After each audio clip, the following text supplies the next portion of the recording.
Hi friends, Telugu bus review చూసి అందరికి hi. Today recipe ఎండు నెత్తళ్ళు, గుడ్లు, టమాటా కలిపి కర్రీ వండుకుందాము. ఆల్రెడీ నేను గుడ్లతో కర్రీ చాలా పెట్టాను, అలాగే ఎండు నెత్తళ్ళు టమాటా కర్రీ కూడా పెట్టాను. ఈరోజు ఏంటంటే ఎండు నెత్తళ్ళు, గుడ్లు, టమాటా కర్రీ. ఇందులో ఎండు నెత్తళ్ళు కూడా ఫ్రై చేసుకుంటే చాలా బాగుంటుంది. ఇప్పుడు ఈ నెత్తళ్ళు ఆయిల్ పెట్టుకున్నాను, ఆయిల్లో ఎగ్స్ వేపుకొని పక్కన పెట్టుకున్నాను. ఇప్పుడు ఇవి వేసి ఫ్రై చేస్తున్నాను. ఎగ్స్ వేయించుకొని పక్కన పెట్టుకున్నాను. అలాగే టమాటా, ఆనియన్స్, పచ్చిమిర్చి, అల్లం, వెల్లుల్లి, కొంచెం మెంతులు అన్నీ కలిపి నేను కుక్కర్లో పెట్టేశాను. మెత్తగా చక్కగా జ్యూసీగా అవుతుందని మెత్తగా అయిపోయింది. ఓకే, ఈ పక్కన పెట్టుకున్నాను. నెక్స్ట్ ఇదిగో నెత్తళ్ళు వేయించుకుంటున్నాను. ఇవి బాగా వేగిన తర్వాత, రోస్టెడ్గా వేగిన తర్వాత కొంచెం కర్రీ తీసేసి కొంచెం చిన్నది సాల్ట్, కారము, చిన్నది గరం మసాలా పౌడర్ వేసి వేయించుకొని చక్కగా, అంటే కర్రీలో కాకుండా మామూలు సపరేట్గా కూడా తింటే చాలా బాగుంటాయండి. ఇవి క్రంచీగా ఉంటాయి నెత్తళ్ళ ఫ్రై. ఓకే,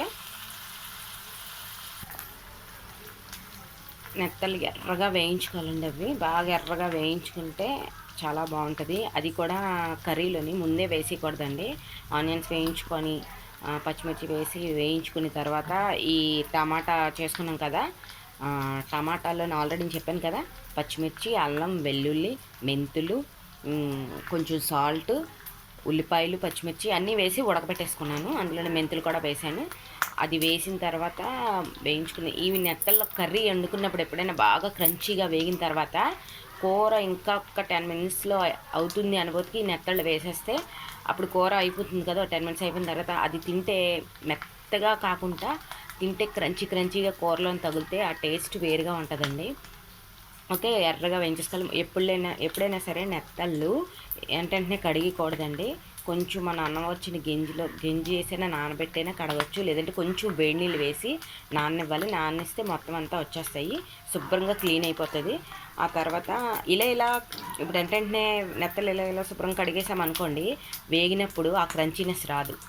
వెంటనే కడిగేసి వేసేసి ఆయిల్లో వేసి వేయించేస్తాను చూడండి, ఆ క్రంచీనెస్ రాదు. ఎప్పుడైతే మనం వేడి నీళ్ళు కానీ కొంచెం చల్లనైనా పర్లేదు, కానీ వేడి నీళ్ళకి నీట్గా వచ్చేస్తాయి.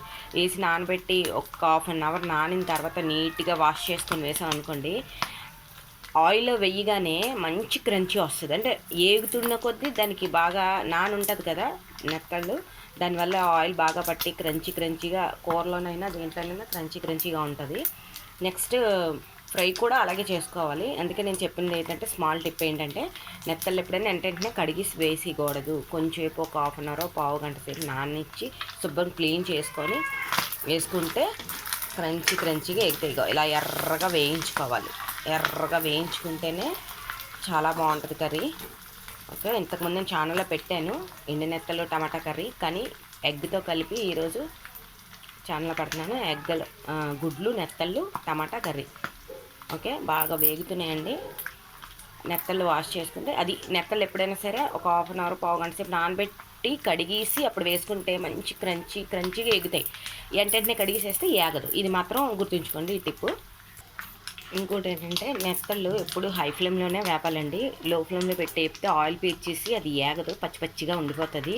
ఆయిల్ పీల్చేస్తుంది వెంటనే, ఇంక దానివల్ల ఏగదు, క్రంచీనెస్ రాదు. హై ఫ్లేమ్లో పెట్టి ఆయిల్ బాగా మరిగిన తర్వాత వేయించుకుంటే క్రంచీగా ఉంటుంది. ఆల్రెడీ ఎగిపోయండి, ఇవి తీసేస్తాను. కొన్ని తీసేసి కొన్ని ఏమో సాల్ట్, కారము, కొంచెం గరం మసాలా వేసి వేయిస్తాను ఫ్రై. అంటే సపరేట్గా తినడానికి బాగుంటాయి అవి. ఇక ఫ్రెండ్స్, ఫస్ట్ అదే ఆనియన్స్, పచ్చిమిర్చి వేసి వేయించుకున్నాను. కొంచెం మళ్ళీ అల్లం వెల్లుల్లి పేస్ట్ కూడా వేసాను, కరివేపాకు వేసాను, వేయించాను. టమాటా ప్యూరీ వేసాను. వేసిన తర్వాత సాల్ట్, కారము వేసుకున్నాను. ఆల్రెడీ టమాటాలో వేసుకున్నాను. నెక్స్ట్ ఏమో ఎగ్స్ వేసాను, కొంచెం కస్తూరి మెంతి వేసాను, కొత్తిమీర కొంచెం వేసుకున్నాను. అది అయిన తర్వాత నెత్తళ్ళు ఉన్నాయి కదా, అప్పుడు దించే ముందు ఒక 10 మినిట్స్ అన్నీ వేస్తే క్రంచీగా గ్రేవీ కూడా బాగుంటుంది. అందులో నెత్తళ్ళు మనం నములుతుంటే కరకరలాడుతూ ఉంటే చాలా టేస్ట్గా ఉంటుందండి కర్రీ. ఎప్పుడైనా నెత్తల కర్రీ అలా చేసుకుంటే చాలా బాగుంటుంది. ప్లీజ్ మా ఛానల్ సపోర్ట్ చేయండి. ప్లీజ్ సబ్స్క్రైబ్ చేయండి, షేర్ చేయండి, లైక్ చేయండి, కామెంట్స్ పెట్టండి. ఓకే, ఇప్పుడు గ్రేవీ దగ్గరికి అయిపోయింది కదండి. ఇప్పుడు ఈ వేయించుకున్న నెత్తళ్ళు అందులో వేసారు. ఓకే, కొంచెంసేపు ఆగితే అయిపోతుంది. నెత్తళ్ళు అందులో వేసుకున్నాను. ఇప్పుడు కలుపుకొని కొంచెం ఒక్క 5 మినిట్స్ అయిన తర్వాత దించేస్తే కర్రీ రెడీ అండి. క్రంచీగా తిన్నప్పుడు నెత్తళ్ళు క్రంచీగా ఉంటాయండి. చాలా బాగుంటుంది టేస్ట్. ఒక 5 మినిట్స్ అయిన తర్వాత దించేస్తే మనకి ఆ టమాటా ఎక్కువ వేసుకున్నాం కాబట్టి ఆ టేస్ట్ బాగుంటుంది. అందులో నెత్తళ్ళు ఇప్పుడు మనం అన్నంలో కలుపుకొని తింటే క్రంచీ చాలా బాగుంటుందండి. ప్లీజ్ ట్రై చేయండి. ప్లీజ్ సబ్స్క్రైబ్ చేయండి, షేర్ చేయండి, కామెంట్స్ పెట్టండి, లైక్ చేయండి. Please support my channel. Okay, ready అయిపోయిందండి. టమాటా గుడ్లు ఎండు నెత్తళ్ళ కర్రీ రెడీ. ఓకే.